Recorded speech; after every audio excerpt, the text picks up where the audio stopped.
If your hydrangea out there is looking rough right now, papery brown where the flowers used to be, drooping by mid-afternoon like it's already given up, you've probably done exactly what I did 3 summers ago. You mentally filed it underdone for the year and stopped paying attention. That's the mistake. Not neglect. Exactly. Just a quiet decision to stop watching at precisely the moment it mattered most. 3 summers ago, I had the best hydrangea on my street. A big blue mop head right by my front porch, so full that neighbors would stop on the sidewalk and ask what I was feeding it. That August, once the blooms went papery and brown, I did what I did to every other shrub in my yard, got the shears out. Cleaned up the shape, made it tidy for the rest of the season. Felt good about it, honestly. I thought that's what it needed after putting on a show all summer, a haircut before it went dormant. The next June, nothing. Not fewer flowers. 0, a big, glossy, perfectly healthy looking bush, and not one single bloom anywhere on it. Here's what I want you to sit with, because I'd bet money it's happening in your yard right now too. I didn't lose that year of flowers because I neglected the plant. I lost it because I thought I was taking care of it. And if you're doing anything close to what I was doing, you're probably convinced you're helping yours too. You're not. Not yet. So here's the sentence, and I'm giving it to you straight away instead of building up to it. You are not caring for this year's plant right now. You are paying for next year's flowers. Every drop of water it gets this month isn't maintenance, it's investment, made during the single least attractive month this plant will ever have. And if an old wood hydrangea runs dry, gets stressed by heat, or gets cut wrong in this exact window, it doesn't just build fewer buds. It aborts bud development completely. Not a smaller show next June. No show. That's the mystery a lot of you have already lived through without solving it. 2 great seasons, then a year where the bush comes back green, glossy, perfectly healthy, and gives you nothing. Go back and look at the August before that empty spring. It was hot, it was dry, or the shears came out. Cause and consequence sit 10 months apart, which is exactly why almost nobody connects them. By the end of this, you'll know the 3 exact things that quietly wreck an August hydrangea. Odds are you're already doing at least one. The same way I was. 2 of them you fix by doing something differently starting this week. The third isn't a do-it-better fix, it's a tool you put down completely and don't pick back up until next summer. Plus a 10-second check that tells you on any given day whether you're funding next year's flowers or shutting the operation down. Before any of that makes sense, you need to see what's actually happening on the plant right now because it's invisible, and once you know it's there, you'll never look at an August hydrangea the same way again. If you've got a mop head, a mountain hydrangea, or an oak leaf, the flower you'll admire next June doesn't start forming in spring. It starts right now, on the stems that grew this year a tiny. Invisible swelling tucked into the joint where a leaf meets the stem. Basically an embryonic flower, sitting there through fall, through a frozen winter, waiting for spring to switch it on. Think of it like the plant sealing a letter in August that it won't reopen for 9 months. Damage that envelope, now cut it off by accident, let the plant dry out past its limit. Push it with the wrong kind of feed and you don't get a weaker version of next year's flowers. You get none. There's no partial credit and the plant doesn't correct course midwinter. Whatever shipped out of August is what you get. Quick thing before I go further, because it changes which parts of this apply to you. Panicle and smooth hydrangeas, the cone-shaped or round white-flowered kind, build their buds on new growth in spring, not on last year's wood. If that's yours, most of what's coming isn't a threat to you the same way. I'll come back to that. But if you've got a mop head, mountain, or oak leaf, stay with me. Drop a comment with which one you've got: mop head, mountain, oak leaf, panicle, or smooth, or just describe the flower shape if you're not sure. In about 30 seconds, I'm picking up a pair of shears, and for roughly half of you that's a rescue mission, and for the other half, a non-event. Quick pause before I pick those shears up. And if today's the day you decide to stop losing plants to guesswork altogether, my no-fail flower garden blueprint walks you through this same kind of month-by-month, no-fail care for your whole flower garden soil, watering, pests, the works, plus a full seasonal calendar and planner so you're never guessing what a plant needs and when. Links in the description. Okay, Shears. Mistake 1. The tidy upcut this is the one most of you are doing right now without realizing it. And it's the one that cost me my flowers. It doesn't feel like a mistake while you're doing it.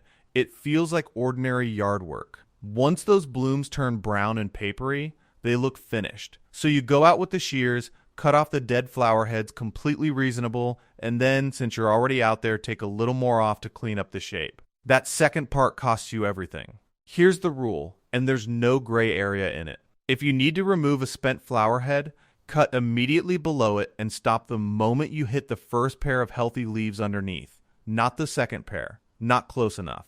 The first pair, no further right at that leaf joint, is exactly where next year's bud is already sitting, whether you can feel it yet or not. Go one node lower to neaten the shape, and you've physically removed next June from the plant with your own hands. If the plant genuinely needs a real shape correction, August isn't your window. That happens right after it finishes flowering next summer, wrapped up by roughly the 1st of August, so it has enough season left to grow the wood that carries the following year's buds. Past that point, the shears stay in the shed.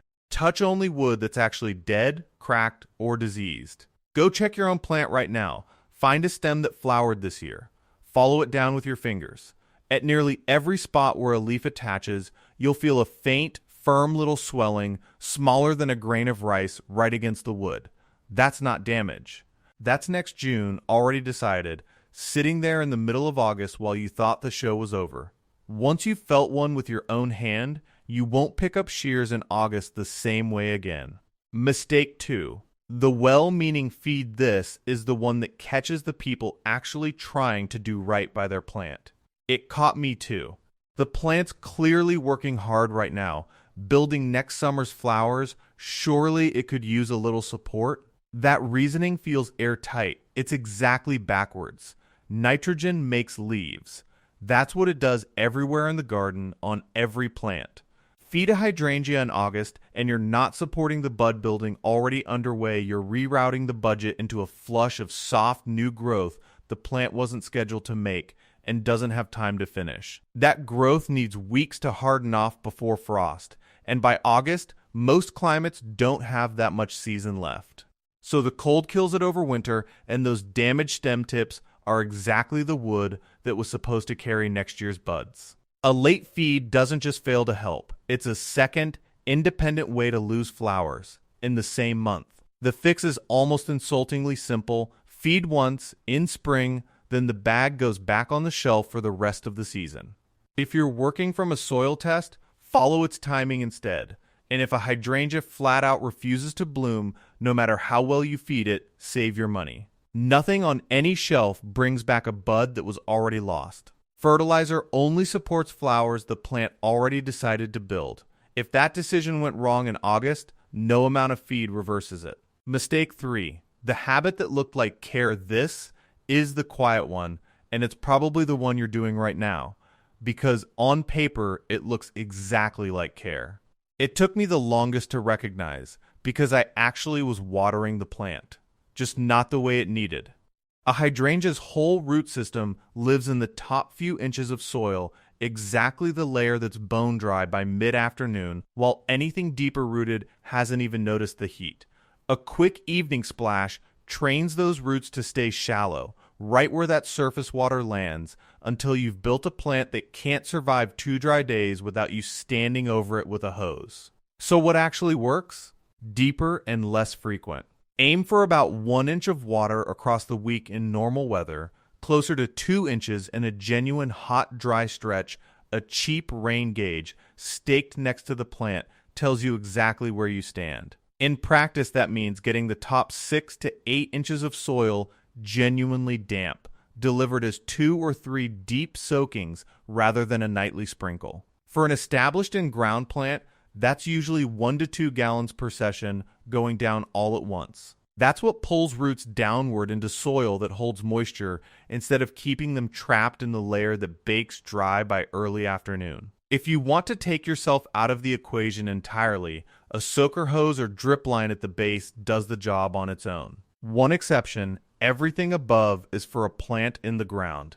In a pot, throw the schedule out a container, dries out dramatically faster, and in real August heat, a potted hydrangea can need water daily. Check the soil with your finger every day and water when it's dry. Quick pause, here's the part almost nobody checks. Here's the check I actually use. And it's more reliable than the leaves because hydrangea leaves will lie to you constantly. In real heat, a hydrangea can go completely limp by mid-afternoon and still be perfectly fine. It's just losing moisture through its leaves a touch faster than the roots can resupply that hour, and it rights itself once the temperature drops. Judge by the afternoon flop and you'll water a plant that never needed it. So check it before mid-morning while the ground's still cool. Standing up fine after a full night to recover, leave it alone, even if it looked pathetic the evening before. Still visibly drooping well into the morning, that's a real signal, and it needs a deep soak. To be sure, push a finger about 2 inches into the soil at the base. Dry down there, water deeply. Still damp, walk away. Too much water around those shallow roots produces the exact same droopy look as too little, and more water only makes it worse. 2 habits that cost nothing extra. Water at the base, straight into the soil, not over the foliage, wet leaves, and warm. Humid air invite fungal spotting. And water in the morning if your schedule allows, so moisture soaks down before the midday heat evaporates it off, and the plant starts its hottest hours already loaded instead of behind. There's one more move, and it's the one that keeps working even on the days you do nothing at all. Circle the base with 2 to 3 inches of mulch shredded bark, wood chips, or leaves you saved from last fall, leaving a small gap right against the stem so moisture isn't sitting against the wood. It's doing 3 jobs at once. It slows evaporation so a deep soak lasts longer between waterings. It buffers the soil against temperature swings so shallow roots aren't taking the full force of the hottest afternoons, and it keeps weeds from competing for that same water. It's the one part of all this that keeps quietly working on the days you don't make it outside at all. Remember that split I mentioned earlier? Here's where it matters. If your hydrangea is a panicle or smooth type, most of the pruning danger above doesn't apply the same way those build buds on new growth in spring, not on this year's wood. The watering and feeding advice still holds either way. You've just got more room on the pruning side, and your real structural window is late winter. Everything else in this video is a deposit you don't collect on until next June. This is the exception. Since you're already out there checking your stems for buds, it costs almost nothing extra to walk away with a second plant. Find a stem that isn't currently flowering, a stem carrying a bloom, is spending its energy on that bloom instead of on roots. Cut about 6 inches of it, just below a leaf joint.